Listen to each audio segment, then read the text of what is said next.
Bismillahirrahmanirrahim. Assalamualaikum warahmatullahi wabarakatuh.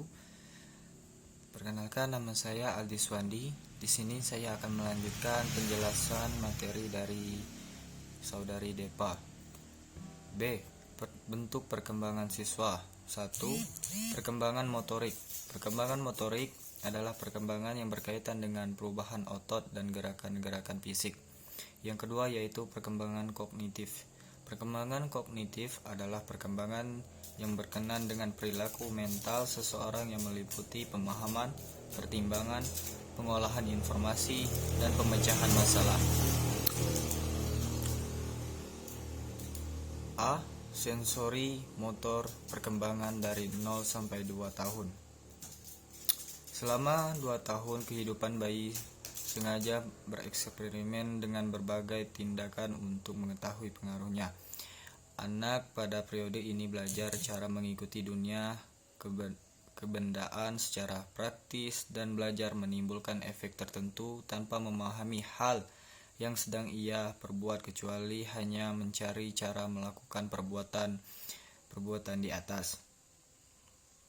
Yang B. Pra-operasional dari 2 sampai 7 tahun. Tahap perkembangan ini menurut Piaget ditandai dengan beberapa ciri. Pertama, bermula pada adanya kesadaran dalam diri anak tentang suatu objek.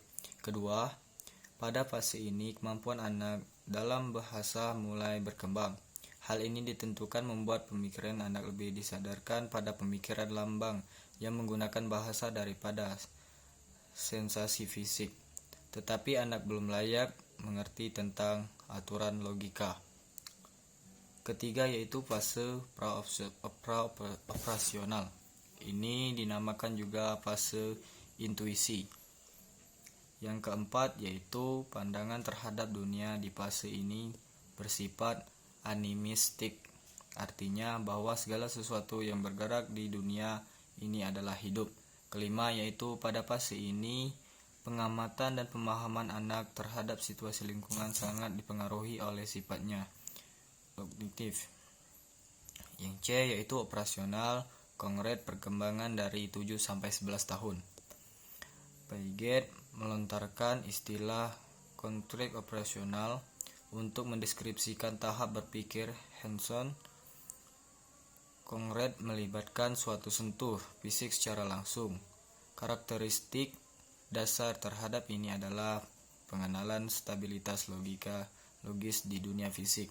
Kesadaran bahwa elemen-elemen dapat diubah atau ditransformasikan dan masih mempertahankan banyak diantaranya karakteristik orisinilnya, dan pemahaman bahwa perubahan-perubahan ini dapat dibalik.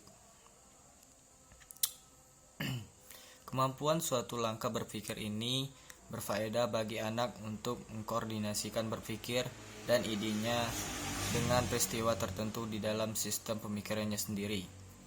Kemampuan kognitif yang dimiliki anak pada fase ini meliputi yang pertama yaitu konservasi pangkalan, yang kedua yaitu pertambahan golongan benda, yang ketiga yaitu pelipatan ganda golongan benda, yang keempat yaitu operasional formal yang dimulai dari 11 sampai dengan 14 tahun. Yang ketiga yaitu perkembangan sosial dan moral.